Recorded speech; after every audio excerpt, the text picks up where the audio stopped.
your weekly horoscope with Jerry and Matt.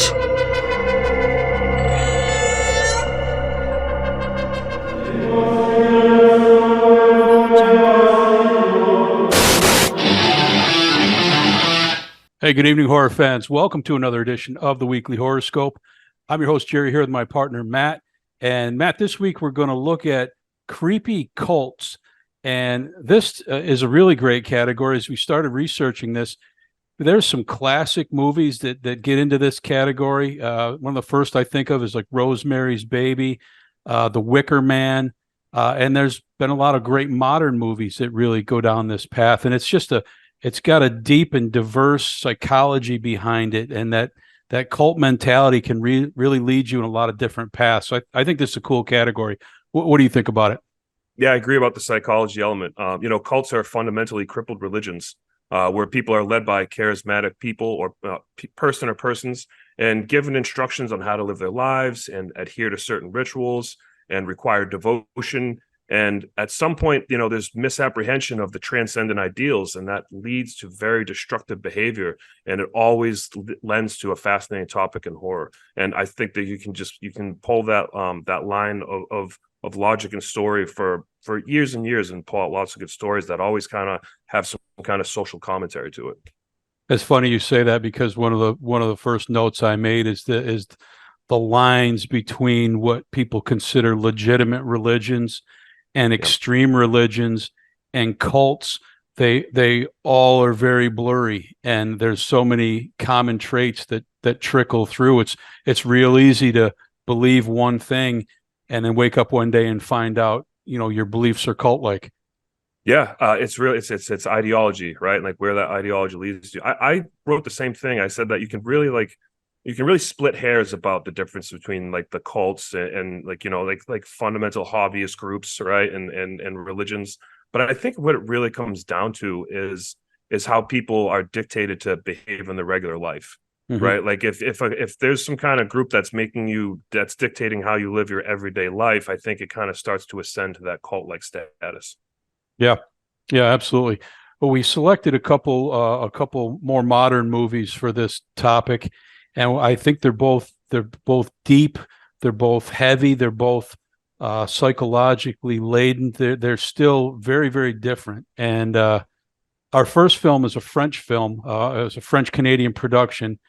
It's called Martyrs, and it's from 2008, directed by Pascal Laugier. And this is a movie I saw years ago, and it frankly blew my mind. Yeah, same with me. I think you were the one that recommended me to watch it a couple years ago, and I ended up watching it, and it left an impression on me. I really liked it. My favorite thing about this movie, and I revisited it as I rewatched it, it made me think what's so great about it. It's shocking in some of its stark violence, that's for sure. But if you don't know anything about this movie going in, it almost reminds me of last year's release Barbarian, in that you think it's one thing and then it's something else and then it's something else, and it just keeps changing, and you really don't know where it's going the first time watching it. I think that's a great comparison. Yeah, the three different acts constantly kind of turn on you. Yeah, because this movie really does have three acts when you look at it. I might sound a little jaded when I say this, but I didn't think it was as visceral as people. I read a lot of comments online and say, this is the most visceral, brutal, disturbing movie I've ever seen. And I can think of at least a couple more. The movie is disturbing, and it's not for everyone. That's 100% sure. But to me, when I was like, maybe it was built up too much when I saw it, because I was like, this isn't as bad as I thought it was going to be. It's a brutal movie. I'm not trying to downplay that at all. But I think it was played up too much in my eyes. I think like it wasn't as super disturbing as it was to most people.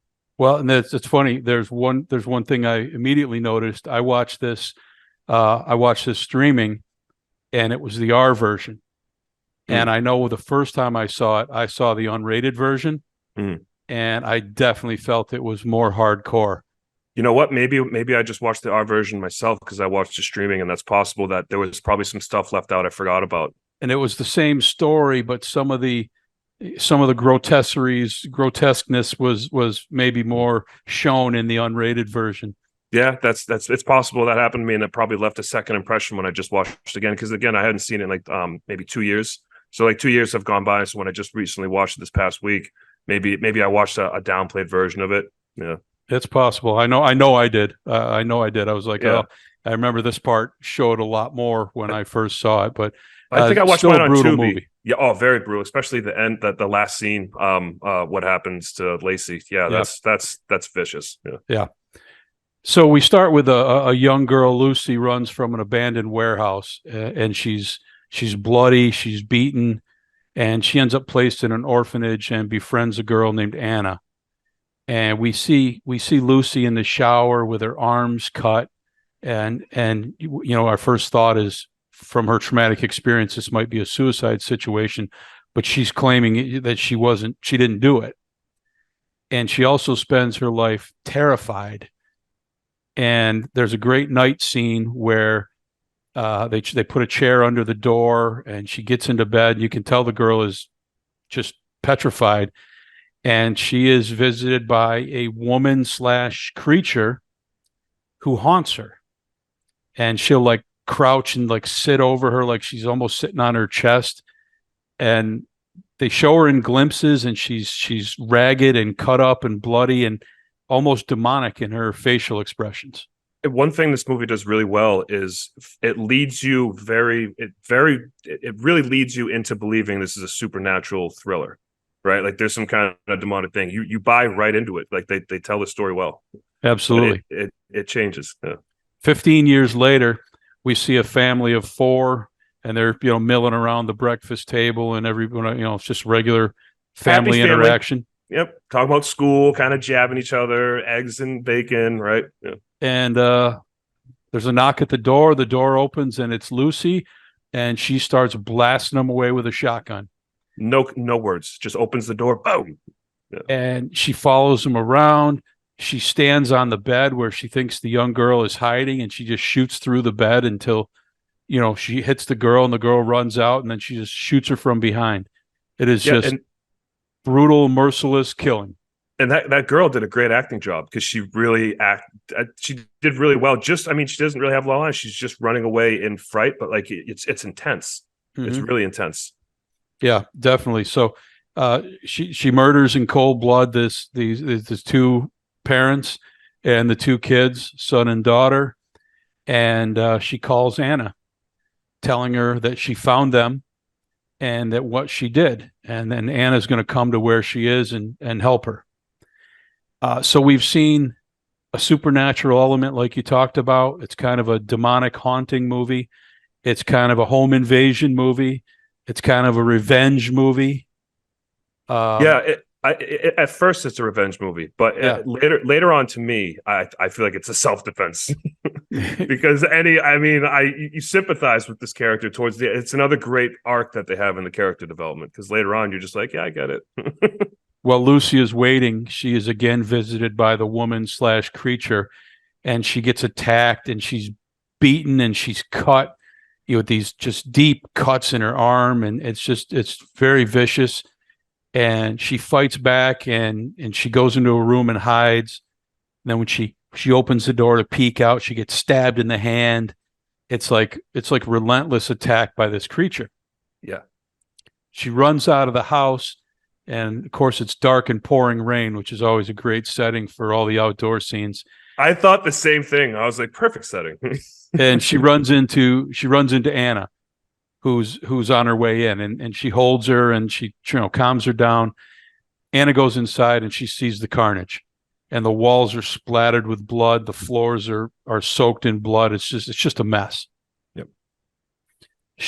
Anna begins patching Lucy up, and she starts dragging the bodies outside into a large hole. There happened to be some water pipe work being done in the yard. It was actually being done by the mother, which I thought was a cool feminist empowerment twist. Yeah. The dad she's doing it practically too. She's like, she comes in and washes her hands. She's like, good, now I can finish up that gardening I was doing. She really works around the house and stuff like that. It was cool. And while she's moving the bodies out, she discovers that the mother is still alive. And it cuts to Lucy getting attacked again. And she's pleading with the creature, saying that she killed them all. And the implication is that her murdering these people would free her from this torment. Oh, you know what? Yeah, that's a good point. I hadn't thought of it like that. I kind of like took it as she was being stalked, like she shouldn't have done that. But that parallel makes perfect sense now. And it makes more sense when you find out what the creature really is. But we cut to a flashback where we see the full story of Lucy's escape back 15 years prior. And on her way out, she hears screaming and noise, and she goes and looks, and there's another girl tied up, and her skin is cut and lacerated all over, and she leaves her. So, and almost I thought was her mouth like stitched up where she couldn't scream, but she was trying to. She had metal gear stuck to her head and all kinds of messed up. Yeah, but yeah, she had the plate device over her head that went down through the middle of her face and into her chin and probably blocked her mouth. Metal visor. Yeah. Yeah, it was just a medieval torture device type of thing. So Anna locks Lucy in the room. She gets her calmed down and go to sleep. She locks her in the room and she goes to try to help the mother escape. But Lucy breaks out of the window, goes downstairs and attacks. And she pushes Anna away and she bashes the woman's head to pulp with a hammer, a big mallet. And now she's angry with Anna, saying that you never believed me. You never believed anything I was saying. You're working against me here. Just like the doctors, she says. You never believed me. It's just like the doctors. Yeah. So the creature comes, and we see, this is where we finally learn what the creature is. We see the creature on the floor, kneeling face to face with Lucy, and just razor blade deep slices down her arms. And then we see the same scene from Anna's view, and it's Lucy sitting by herself cutting her own arms. And she's doing it to herself. The woman creature is simply a manifestation of her own guilt from leaving that girl years ago. And then Lucy gets up, runs out into the pouring rain, and slices her throat. Yeah. So within 3 minutes, there's like, you're just constantly going, wait, what? You're trying to keep up with the chaos of the narrative and the brutality of the movie at the same time. Yes. It's stark. And it's like, to me, it was just a brilliant shift because, this demon that's following her around, it's finally given, it's brought into the light, and what it is, and it's just her own guilt. So really, there's a psychological and a mental health element to this terror as well. Yeah. And it brings everything that happened previously in the beginning of the movie. It kind of brings that to the forefront, and now you have an understanding. It's like that's the opening scene almost. It's like the first act, right? But it's just like it's this massive opening scene. Like, oh wait, okay, this all makes sense now. And you're actually at this point, if you're first time seeing the movie, you're going, okay, well, I've seen the demonic stalking, I've seen the home invasion, I've seen the revenge, and now it's all full circle. But if you look at our category, we've not yet encountered any cult. And like, okay, the movie's 2/3 or half over, and it's like, okay, what's the rest of the movie about? I'm not gonna lie. I knew that the family had something. The first time I watched it, I suspected. I won't give it away yet, but like I had when I first watched it, I was like, all right, there's something going on with this particular instance. But yeah, it didn't go as deep as I thought. I didn't think it was as deep as it was, but I had there was something there, right? Yeah. The next morning, Anna finds a hidden passageway. It's what I find funny is all these murders and deaths and everything that's gone on in this house. Nobody leaves. Like she spends the night. Like, hey, they got a nice place. They got a comfortable bed. I'll hang out here. Yeah, I thought the same thing. But then it's also she's seeing a demon. She's traumatized, right? Like where else that's the only place she can sleep. So yeah. So Anna, Lucy's now gone. She brings her body in, and it's pretty apparent that Anna had a great love for Lucy, even though she didn't necessarily believe all of her ramblings. The next morning, she finds a hidden passageway, which goes to an underground lair. And you immediately, okay, these people had an underground lair. They're either Batman or they're bad. Yeah, because it's not like a dirt tunnel. Like this is like a well constructed, like 20 feet down. Like it's a ladder that shoots down, and it was like a 15-foot ladder that shoots all the way down. And this is like a bomb shelter. Yeah, right. Like fully like cement with the steel everywhere. Yeah, it's there's paintings decorated. up. It's metallic, very clinical, very medical. Clinical is what I wrote down. Yeah, But the walls are decorated with large pictures of people in various stages of torture. yes. So Which is, they're not running a health clinic down here. which is kind of well, they think they are. Yeah. So she finds a trap door that goes even deeper, and this is like the 15-foot ladder you're talking about. So there's this underground tunnel, and then a deeper cavern below. And she goes down, and she finds a woman chained up, cut up, bound with headgear. And it appears to be the same woman Lucy left 15 years prior. I don't know that it is, but a lot of the markings and a lot of the devices on her and the scars on her skin kind of look the same to me.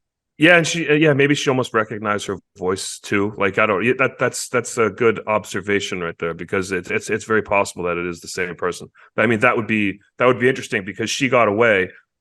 Well, I guess Lucy's dead, but I mean, it's possible that that's the same one who's been in captive for 15 years. Like, what a horrible concept. Yeah, horrible. And this woman is a mess.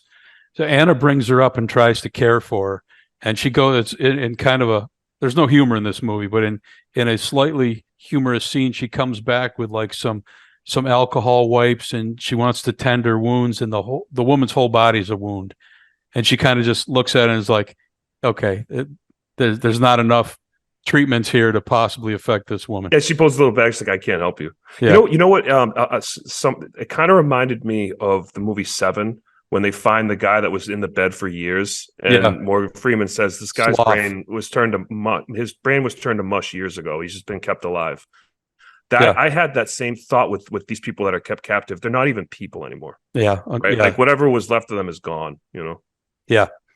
So she can't treat her wounds. There's too many to treat. So she puts her in the tub, and she removes her metal headgear with a screwdriver, where it's these giant staples are into the top of her skull.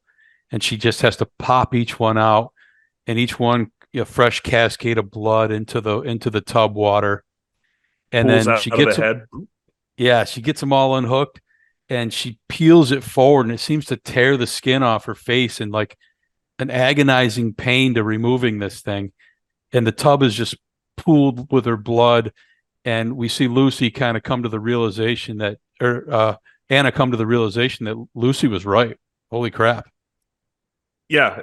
And now it's just as horrific for her. Like she's she's trying to take this all in. Like you said, like now she's realizing that she was right all along. Yeah. And you see her mind like figuring out how this changes things. And my first thought would be, we need to get the heck out of here. I was thinking that the whole time. Right. I mean, yeah. But now's the time. Get out of the murder house anyways. But now where you find it's a murder house where they keep people chained up. Yeah. But I guess she doesn't know the depth of this elaborate setup here at this point. Yeah. But the woman, the captive woman, gets out of the tub, and she starts going mad. She's cutting herself, and then she's scraping her head along the wall in a very disturbing scene. And Anna's trying to stop her, and the next thing you hear, she's silenced by a gunshot through the middle of her head. And it's like, okay, now what? And someone else is in the house, right? What's going on? This isn't over? Yeah. Yeah, a group of people, all in black, enter. And they take Anna down into the bunker, and they start cleaning up the bodies from the house. They put all the bodies in that convenient hole outside, and they start filling it in. And an old woman comes to talk to Anna, and she tells her about their group. And this is the cult that puts this in our category here. Their group is studying the afterlife and the dimensions beyond life through the creation of martyrs. And martyrs are women who men can't handle it. It has to be women. Yeah, she says that the women are more easily, young women in particular, are more easily transformed. right? Yes. Yeah. They systematically torture until you transcend consciousness and see beyond. And Anna has now become their new subject. Yeah, which I thought was interesting because she talks about how, like, like people no longer contemplate suffering, and martyrs are, they're extraordinary people, and they bear the suffering and give themselves up, and they're transformed into this wonderful thing. And she starts giving examples of all these people and showing her these pictures, and it's like, well, how come you guys don't do it then? Yeah. And it's almost like a worship or a reverence of the people who've achieved this martyrdom. But they really want the secrets from beyond. Yeah, they want the gold. They want to take the leprechaun's gold. They don't actually want to go through it. They just want to hear the wisdom, right? So they're sacrificing their people. And now starts a really an uncomfortable stretch of the film. Not that the rest was comfortable, but it really now it's just torture. Right. She's chained, she's beaten regularly, she's force fed, her hair is cut, she's smacked, she's kicked, she's knocked down. It's rough and uncomfortable. It's unflinching in its direct nature. Really strong stuff. Yeah, she's neglected, and then she's, like you said, she's beaten into submission, right? Like if they don't even talk to her, they just slap her around and tell you're going to do what we want you to do, and or else we're just going to keep hitting you, like, and then they kind of just like slowly beat the morale out of her. She finally has visions, and she's just a mess at this point. And she's spoken to by Lucy's voice, and she's kind of like almost outside of her own mind and removing herself from the pain that she's constantly in. And they come and tell her that she's at the final stage, and they lock her into this metal device that all I can think of, it's like if you were a rotisserie chicken, right? You're strapped down, but they can spin you in any direction, and they remove all of her skin except for her face. Yeah, I was glad they didn't show that. Well, in the first version I saw, they showed a lot more of it. Yeah, it's been a couple of years. They probably did with the first time I saw it, but in this version, it's kind of just implied. It is, yeah. They start cutting from behind, and the next thing you know, you see her very Hellraiser-ish with just a body of glistening muscle and blood, and you see but they left the skin on her face. Yeah. Which, by the way, great practical effects. Fantastic. That's one thing this movie does really well. It's never cheesy. It's really gritty. So a woman goes down to feed her, the woman who's been feeding her this green slop and just smacking her when she won't eat it. And we hear her scream. And she comes up and she calls the old woman, who they only refer to as Mademoiselle. And we hear her tell her that Anna is alive, but has transcended consciousness.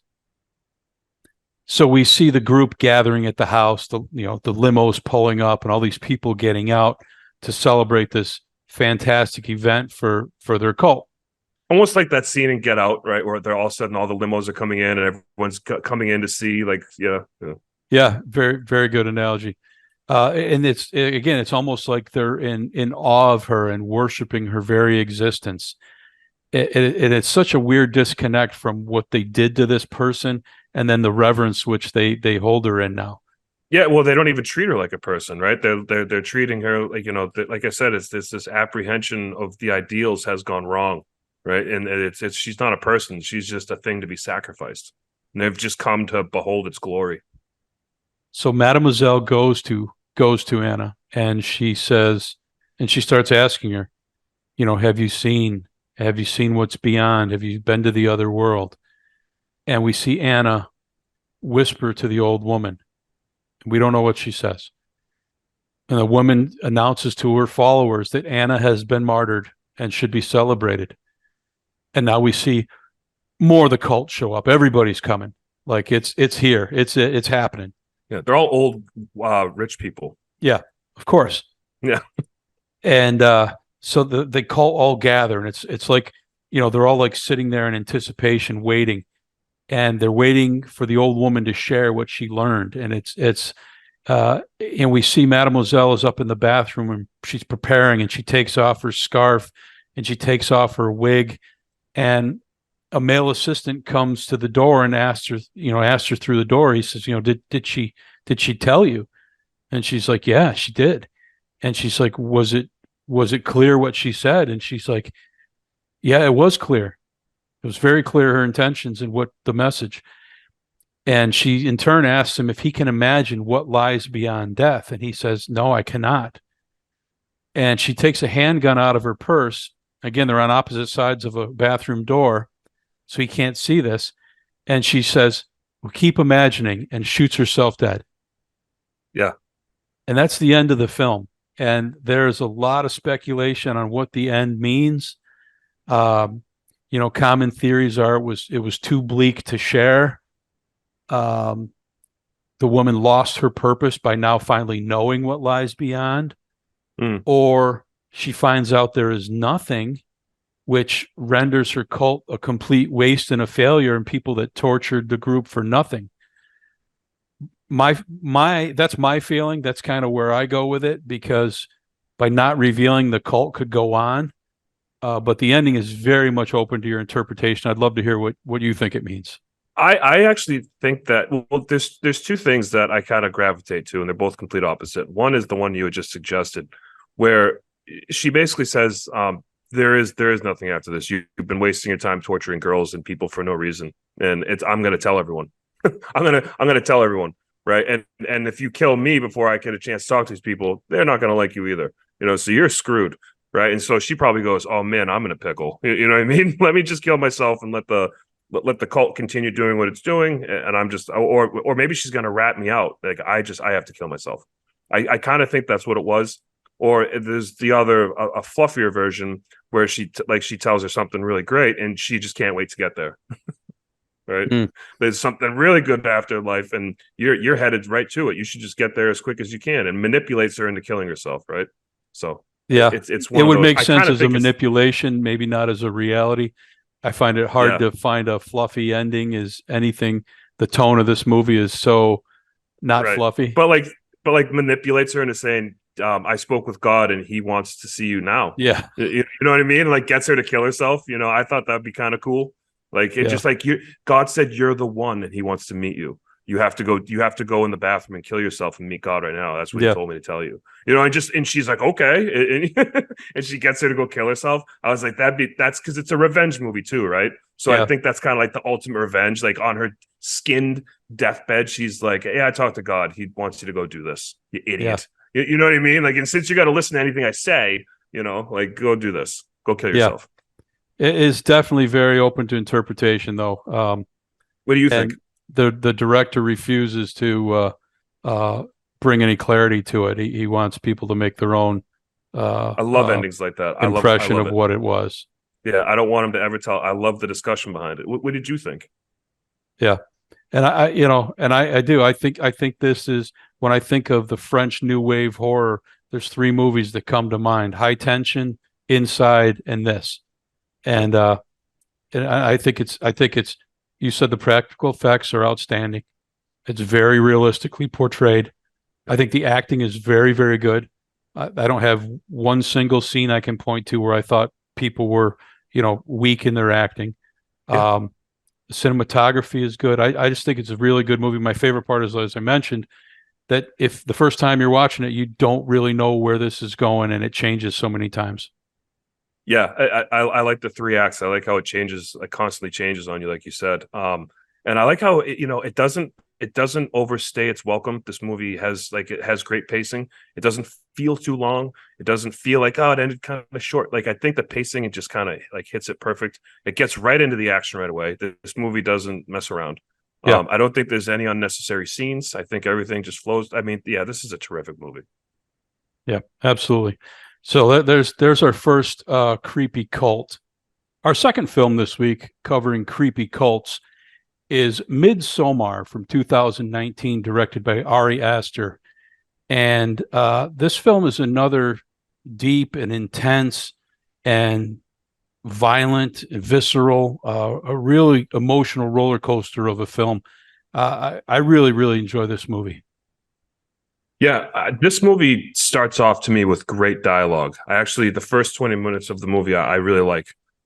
There's a lot to this movie I like. There's a lot to this movie I kind of find, but the beginning of the movie, to me, I really like the relationship between the actors in the first 20 minutes. I think the dialogue is great, kind of reminiscent of being in your early 20s and like some kind of toxic relationship and your friends trying to hash it out. And I just thought the dialogue was really good. And it just had a genuineness to it. And then the movie kind of falls off with some of its logic and character development at some point when they get to the commune. I thought some of it was just I just was perplexed by what some of what they were doing. They turned Christian into a bad guy an hour into the movie. I was so confused by that because he's the good guy in the beginning of the movie. Like he's trying to genuinely help this girl out and figure things out. And to me that was confusing. The cinematography in this movie is just, it's a kaleidoscope. It's really good. Like it's just there's a lot of visuals going on. They do a lot with the camera work, and I think it's top notch. So there's some stuff in this movie that is really done well, and there's some stuff to me that was a little iffy. I also like some of the kills. Some of it's really vicious. Yeah. And like you said, it's an emotional roller coaster for sure. I see Christian a little differently, but we'll talk about that in a minute. There's a lot of room for discussion in this movie, that's for sure. For sure. Yeah. It opens with the dark death of two elderly people, and it's intense violins, and they're like the violins are almost screeching, and it's really sets a uneasy tone for the whole movie. I think a lot of the score does that. It has great musical score as well. I should have mentioned that as well. We meet our main character, Danny, who is Florence Pugh, who I think does a phenomenal job in this movie. Her acting is top notch. I couldn't get any better. She knocks it out the park. And it was the first time I'd ever seen her in a movie, and I was like, who is this? Yeah, same. Yeah. She's suffering from trauma from this family tragedy. We find out it was her sister who was bipolar and committed suicide via car exhaust in the garage, but took her parents as well. So it's kind of like an murder suicide. Suicide. Yeah. And she did it really viciously. She taped it to her mouth, and she's right next to the email laptop where she's emailing her sister right before she kills herself. It's like, oh my God. Yeah, very, very brutal. So we see Danny's really suffering. Danny's really suffering from this trauma, and she has an increasingly strained relationship with Christian. We see a group of friends, Danny, Christian, and Mark and Josh. They're invited to this Harga festival in rural Sweden by another friend, Pelle. Yeah, and Josh wants to do his PhD out in Europe, so it all kind of works out. Right? Yeah, this festival only happens once every 90 years, and his thesis is on European summer festivals, so it's literally perfect. Yeah, it's a great opportunity for him.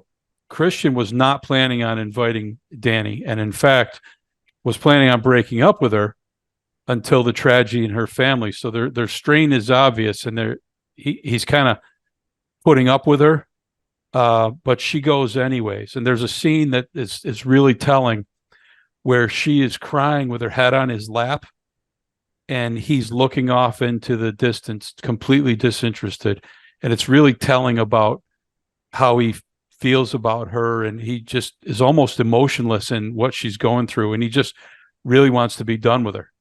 Yeah, it's partly his fault. I mean, he wasn't good at communicating. He was leading her on. It's a toxic relationship at the very end of the relationship, right? Yeah, they're being passive aggressive to each other. They're lying to each other. She's in the middle of a traumatic situation, and he's not being honest with her. So it's bad. I think that part of the movie in the beginning is just really well acted and really, really great dialogue.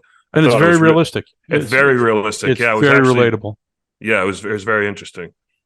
So once they arrive into the Swedish countryside, it is just beautifully shot. Just you think of horror movies, you think of dark, creepy corners, and this movie, even though you're disoriented and on edge through a lot of it, it's brightly lit. It's green. It's flourishing. There's flowers. It's really a different color palette than you're used to seeing in a horror movie. Yeah, which I think is a good juxtaposition for the horror element that how dark the movie is. It's actually really shot really bright, right? And I watched this movie on Amazon, and there was a little trivia thing that popped up, and it said that even though the movie was shot in all daylight, you never see the sun, and it's kind of interesting. You never see the sun in any of the films. It's always in the off the camera. Yeah, I gotcha. I never noticed that. Yeah. Once there, they meet Simon and Connie. They're a group from England, and they were invited by Ingmar, who is another member of this commune. We'll call it at this point, but it's a cult. Yeah. I wrote commune too. Ingmar gives the group some psychedelic mushrooms, and Danny has a really bad trip, and she hallucinates her dead family. Yeah, I had written down when I was watching, I was like, this is the last thing clinically she needs to be doing with what she just went through with her family. So already she's not off to a good start. This poor girl has PTSD. She's already taken benzodiazepines. She's lost her. I was like, she does not need to be here and taking drugs. And the note I made at this point was the slow and agonizing unraveling of Danny is really the uncomfortable journey of this whole film. Yeah, and her acting is just phenomenal. Yeah. The next day, the group witnesses an Etta Stupa ceremony. I don't know if I'm saying that right, but it's an ancient ceremony, and and it's really well done because they're gathering around. They don't know what it is. They're the outsiders still, and they want to know what it is, and the one, Josh is studying it, and we see ceremoniously two elderly people up on top of a cliff, and the one just steps off and just splats below. Yeah, and it's a really good scene because it's very slow. It doesn't just rush it. It's really slow. It builds it up with some good music and some really good camera angles from above and below. And you kind of see this whole scene through Danny's eyes, not literally, but it kind of pans on her. And you're seeing, like, as she's starting to breathe heavier and heavier, the music's getting more and more intense. And so they kind of evoke the audience like through the cinematography. It's really well done. Yeah, her trauma is forefront of the entire movie for sure. Yes. I remember the first time I saw this, it's like, okay, it's they're talking. This is the first glimpse into, holy crap, what is really happening here? And it gets worse because the second elder steps off the cliff and he doesn't die. He's laying there in cries of pain, and in what we find to become a trait of this cult. The group mimics his cries. They're basically like making fun of him, mimicking the noise he's making before they finish him off with a large mallet. And it's funny, we have back-to-back movies where people are bludgeoned to death with a large mallet. But we did. Yeah. One with the hammer. And I don't know why he jumped feet first, but I felt that in my leg when it snapped. I was like, oh. Yeah, and it's unflinching. It's like, okay, he's not pulling out the stops here. Yeah. And obviously our outsiders are just in shock at what they witness, and they're appalled at the death and the violence. And the leader of the group, Siv, explains that every member of their community performs this ritual at age 72, and it's an honor. And it's like she talks about how they don't want to grow old and spoil their essence of being alive. They want to go out like on their own terms. They don't want to like grow and become she says that you become like a burden on the community if you become too old and useless. And like we all kind of go out with pride. Yeah. Right? It's almost like the samurai code that they're kind of trying to like impose. And you talked about you talked about one of the characteristics of the cult is forcing beliefs that are outside the norm or maybe detrimental to your own well-being. Well, here's a perfect example of that. Yeah. So smartly, Danny wants to leave. She's like, I can't do this. I can't take this. I'm out of here. Well, and Connie and Simon want to take off too. They try running. Yeah, they're the first two. They're like, screw this, we're out of here. And she calmly talks them out of it, like you said. And then they want to, and they all start to panic. Yeah, Pell convinces her to stay as he has tragedies in his past and tells her how this group became like a family to him, and kind of plays on her, the loss Emotional she's state. had in her life. Yeah. And Connie and Simon demand to leave, and they're taken away separately, not together, but separately, and they're supposedly being driven to the train station. At this point, Christian is encouraged to mate with one of the cult young girls, but he refuses. Yeah, he's like, well, like even Pell is like, wait a second, you were just at my college with me, like, I date Danny. Like, he doesn't even say this. This is where the character arc starts to kind of get a little weird for me. It's like he doesn't even bring it. He's like, oh, okay. Like, it's like, dude, you're here with your girlfriend. Yeah, you shouldn't even be entertaining this. Like, what the heck's going on? But yeah. That night, Mark goes outside and urinates on a sacred tree that he's not aware is a sacred tree. yeah, it's the ancient ancestral tree of the dead or something. Yeah. So he's lured away by a female in the night and killed. And Josh sneaks out and he's taking photographs of their sacred texts. And he is approached by a man who's wearing Mark's skinned face. Yeah, and it's not obvious at first. You kind of have to. I had to squint my eyes to look at it. Like, well, wait a second. Yeah, he put it on really well. It was like a well applied mask. Yeah, that's like the whole head with the hair. Yeah. Then they bludgeon him to death and drag him off. And so it's really starting to unravel now. It's not just uneasy. There's people being flat out killed in front of you. Yeah, this is getting into like Texas Chainsaw Massacre like territory. Like it's getting they're murderous. And the next day, it's bright sunshine, flowers, greenery, colorful. And they always start with a feast every day. They're like, hey, they've got food and drink, and we're all together. Yeah, yeah, and on the surface, you always a good cult. You can always see the appeal. The rational mind might stop before it gets too far down the road, but you got to have something that's the initial appeal. And this family and living on the land and celebrating life and each other, they make it sound really festive and wonderful until you get into the dark underbelly. Yeah, they're kind of like hippies. They're like, hey man, we're just relaxing. Like look at all this grass we're just lying around in. It's like we got food for everyone, and you know what I mean. Like, yeah. The next day, Christian and Danny are led away separately and both given hallucinogenic tea. And Danny is lured into a maypole dance competition, which seems innocent enough. She wins. And it reminded me, I thought when I was watching it, I was like, don't drink the Kool-Aid. That's where that comes from, right? Yeah, exactly, right? Yeah. Jim Jones, yeah.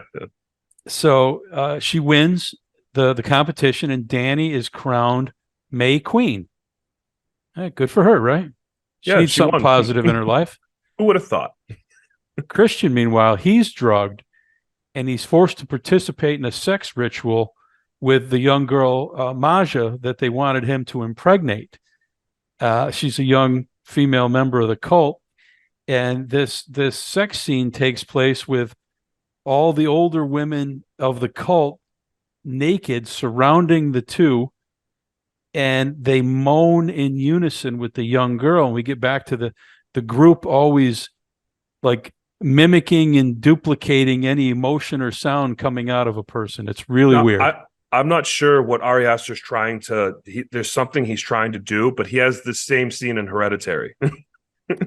Yeah, this naked old people watching people have sounds like he's trying to hash something out here. Yeah, he's got an issue, but it's very unsettling. Very. Like the drugged into the sex is unsettling enough, but then the environment it takes place in is just bonkers. Yeah, I always find it really eerie when they take these really like hardcore things that people do in real life, and then they just apply it to this like casual daylight flowery setting. That I think that juxtaposition always works really well. I think they do a good job with that in this movie. Yeah. Well, they let Danny come in, so she gets to witness the end of this ritual, and of course Christian is still her. Even though they have trouble, it's still her boyfriend. Yeah, I mean they still know each other. and she has a panic attack, and she's starting to lose it. You know, She throws up. Yeah, she starts throwing up. she's got the tea in her system. She's just a mess. And the women, of course, mimic her pain. And a naked Christian, he tries to flee. Yeah. As he's running, he encounters Josh's severed leg sticking out of a flower bed randomly at a real, skewed angle. It's just again, just what? I had written when he starts running, he had that post-sex clarity, like he Yeah. he finished and came to his senses. Yeah. And then he encounters one of the most gruesome parts of the whole movie. Oh. He sees Simon's corpse, or maybe not his corpse. He's hung up in the barn, and he's flayed out like a giant bird, and he's decorated with flowers, and his lungs are on his back. And in a quick scene that cuts away, and you're left to wonder, it appears that the lung was still moving. I thought the same thing. It reminded me of like the Event Horizon. Yeah, when he was like lifted up with like he's like suspended, and like his back's opened up, and his lungs are almost out like angel wings. Yeah, and exactly. They're still kind of moving. Yeah. It's vicious. They call it he's in the giant eagle. Is what they call him in the summary of the movie. His eyes are either gone or covered, and they're covered with like flowers, but it's like they were like imprinted into his head, like buried into his head. It's gross. And just, do you think, okay, if he's dead, it's bad enough. If he's still alive and that lung is still pumping, like, oh my God, what an awful. That's even worse. Yeah. An elder comes in and paralyzes the shocked Christian with a drug. And our cult does like the Ric Flair throwing salt in his face and just like blows it right into his face.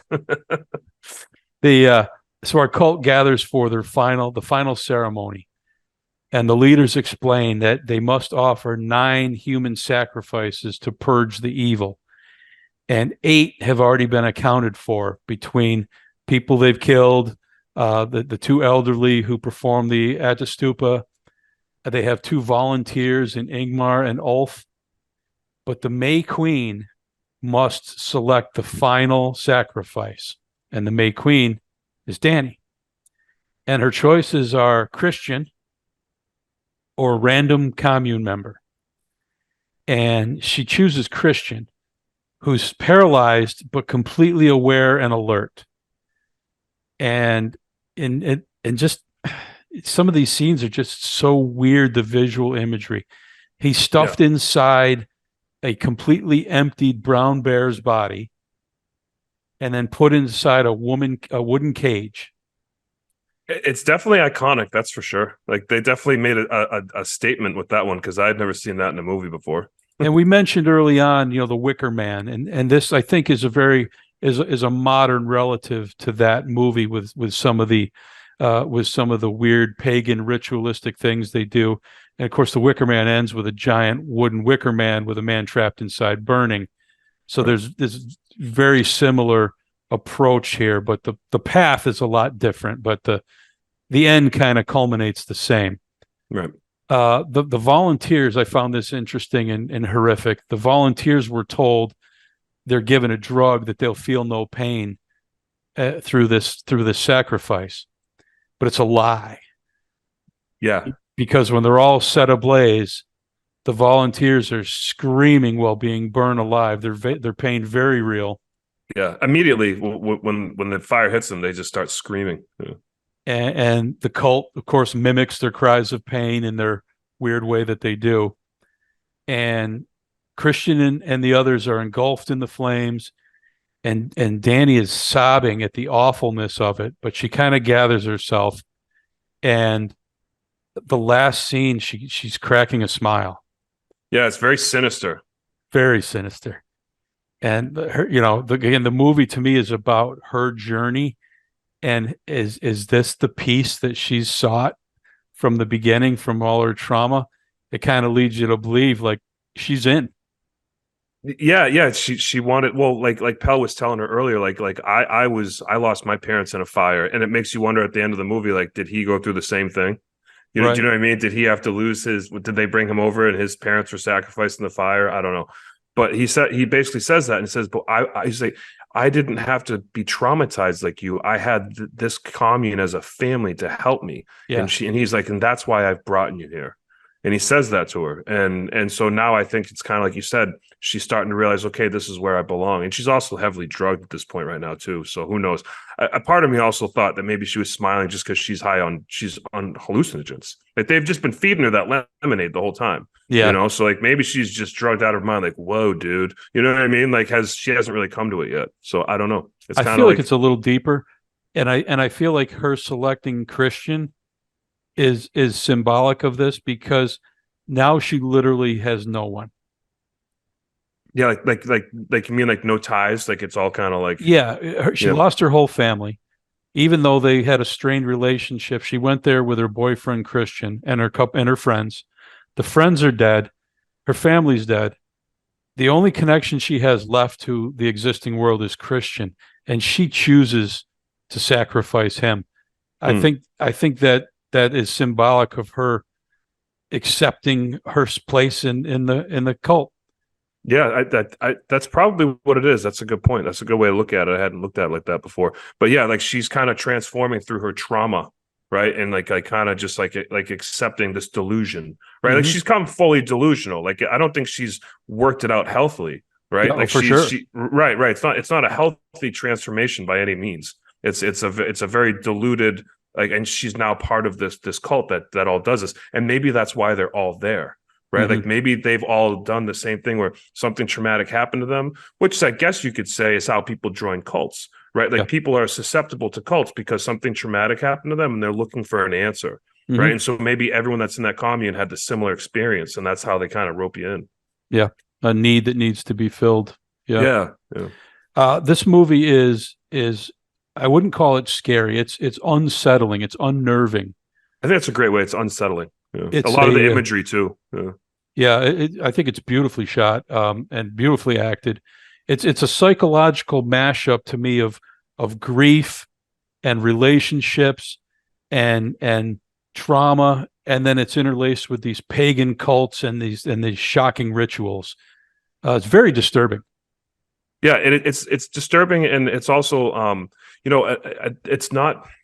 It kind of reminds me of like the Hills Have Eyes, the original. How it's like this horror movie that's shot outside in like the open desert, where it's like just like bright out. You know what I mean? Like it's just like it's this bright open area, right? There's like grass fields everywhere. It's not like they're in a haunted house.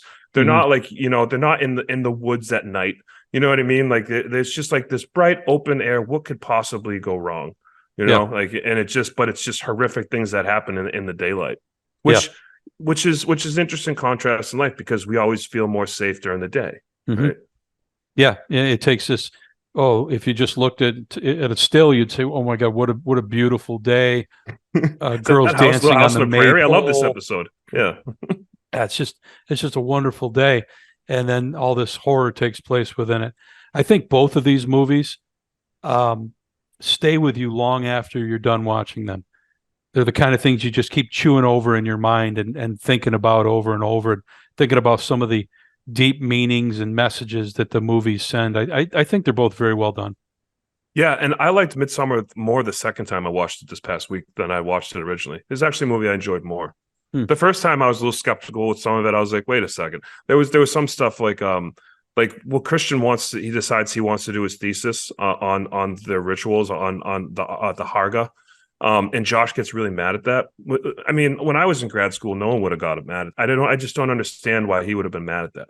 Like it didn't make sense to me. Like if your friend wants to do a similar thesis, you're like, that's awesome. We can have two like opposing things and we'll study stuff. And like if you wanted to write an essay on something and I was like, I want to write a similar essay, Jerry, you'd be like, let's do it. Like we'll write different essay. You know what I mean? Like I just don't understand why like there was this like super contention between them. Like Yeah. I just felt like that was just unnecessary.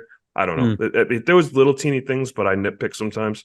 But overall, I think it's a movie that has replay value and it's worth going over and watching again because you pick up on things you didn't pick up before. Yeah, I think it's definitely. I think both are definitely recommended films. Me too. Yeah. All right. Well, that is our show for this week. Creepy cults, again, a very deep category, and I think these are two excellent movies that really bring some of the nastiness and uncertainty that a cult can bring to modern movies. And hey, I really enjoyed it. Yeah, me too. I recommend them to everyone. All right, well, we are the Weekly Horoscope. We thank you as always for listening. I'm Jerry. That's Matt, and we will see you next time. Thank you, Jerry. Thank you, everyone. Your weekly horoscope with Jerry and Matt.